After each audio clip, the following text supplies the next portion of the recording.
Yo, what's going on, everybody? Welcome back to the channel. So a lot of you guys have been asking what my updated controller settings are ever since I came back to the game. So that's what I'll be showing you guys, and let's just hop straight into it. So if I go to the settings, into the gameplay tab, pretty much you guys should just copy all of these settings. No camera shake, none of that. No primary attack camera shake, you don't need that.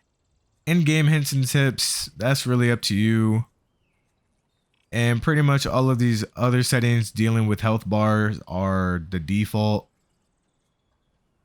Ability cast, you guys already know with the current hero cast settings, whatever character you're currently playing, you can change the way certain abilities cast. That's really nice. I have this set for a few characters like Countess and Wraith and just a couple of others. But if you don't like the way a certain ability comes out on quick cast or instant cast, you can go ahead and change it for that particular ability on that specific character. And so yeah, these are all of my gameplay settings.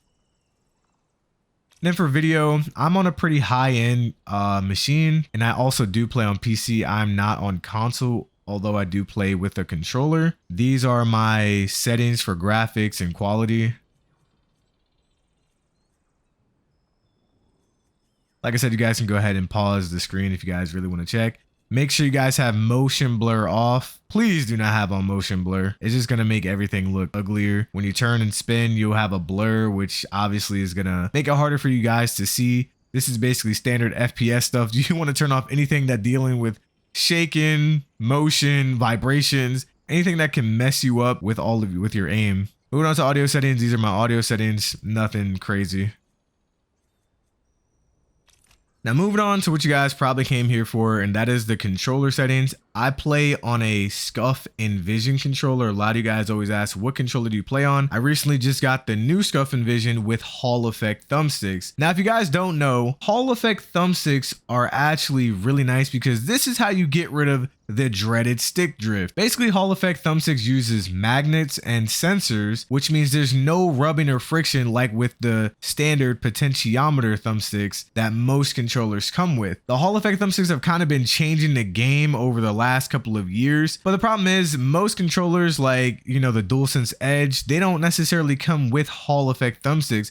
But this will be changing in the future because this is basically the future of controllers. Nobody wants stick drift, and everybody is sick and tired of having to buy a new controller, or having to go ahead and get it repaired. But besides Hall Effect thumbsticks, there is one tier above that, and that is the TMR thumbsticks. Now, not very many companies make controllers with TMR thumbsticks. One company that does is Battle Beaver and like aim controllers. I do actually have a Battle Beaver because you guys know I play a lot of Call of Duty. So I actually have a custom controller that has TMR thumbsticks. But if you guys are looking for a custom controller, the controllers that I recommend, if you're on PlayStation 5, I recommend just getting the DualSense Edge. It's made by Sony. And what I like about the DualSense Edge, they have removable thumbstick modules. So if you do happen to get stick drift, you don't have to go ahead and buy a whole new controller. All you have to do is buy the module, which is very cheap. It's $20, which is way less than spending over $200 for a custom controller. On top of that, I'm going to give you guys some real sauce. If you guys go on Battle Beaver's website, they actually sell TMR thumbstick modules for the DualSense Edge controller. So you guys can go ahead and pick that up. Usually it's sold out, but if you guys catch it where it's not sold out, I highly recommend grabbing a pair of TMR thumbstick modules from Battle Beaver. That way you guys don't ever have to worry about stick drift ever again. But I will leave links down in the description for every recommendation I have in this video. Now moving on, if you are an Xbox player and you play with Xbox controller, if you're on PC, honestly, if you're not gonna get a custom controller from Battle Beaver or Ames controllers, I recommend just getting the Elite controller. The Xbox Elite controller honestly has been one of the best custom controllers for a long time. They just have everything built into one. It is expensive and it will last you. Now, it doesn't have the Hall Effect thumbsticks or TMR thumbsticks like the DualSense Edge could have with the Battle Beaver upgrade. It is still a really good custom controller, and the controller should not break, and you can also get warranty for the controller. Now lastly, the Scuff Envision that I'm using is a PC only controller. That's what I use. I use the Scuff Envision. I will also leave a link down to that in the description below. Now moving on to the rest of the controller settings in this video, I always tell you guys you should play on the default input scheme. That is because it changes to where you guys don't necessarily even need a custom controller if you don't have the money, or if you just simply don't want one specifically to play Predecessor. I'm usually playing on alternative, but I've recently changed my settings. Actually, today I've changed my settings and I'm gonna have to get used to it, to the default settings, because I was sick and tired of having to take my thumb off the analog stick to click like triangle and circle and stuff to call in some abilities. So I recently changed the default. The only problem that I had with it, and I'll show you guys right here, is that it's triangle to blink. That means I have to take my thumb off the analog stick. Also, it was the right stick in order to call in the comms. I don't like that. I'm used to clicking the right stick in order to blink. So what I did was I went on Steam and I actually changed some of the controls around.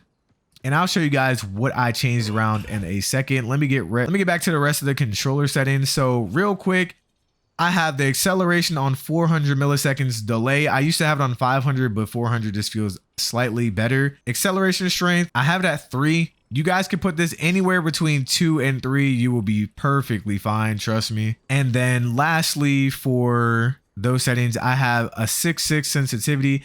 And then for my personalized controller, I have my left and right stick dead zone at 3 and 2. These are my controller settings updated in 2025 for Predecessor. Now I'm going to go ahead and go on Steam and show you guys exactly what I changed in case you guys want to use what I'm going to be using from now on in Predecessor. So if you guys come on to Steam and go to Predecessor and you right click it, go to properties, this will pop up and you want to come down to controller and you're going to come to the controller configurator, right? So now that you're in the controller configurator, you're going to go to edit layout.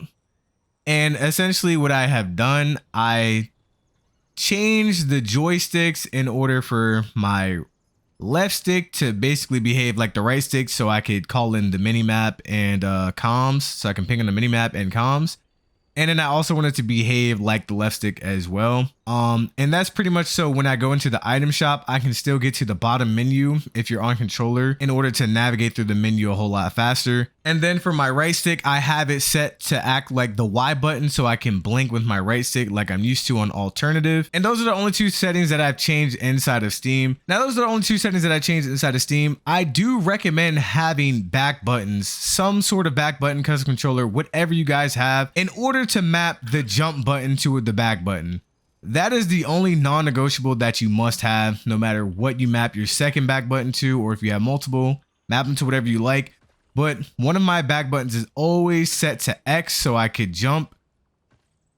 And then right now, the other one is actually set to circle. And the reason why I have it that way is so I can cancel my abilities faster.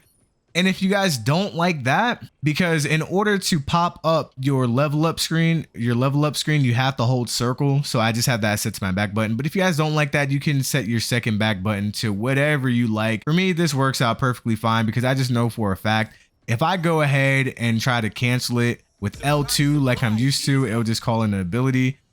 But with this way, I can just cancel it pretty fast.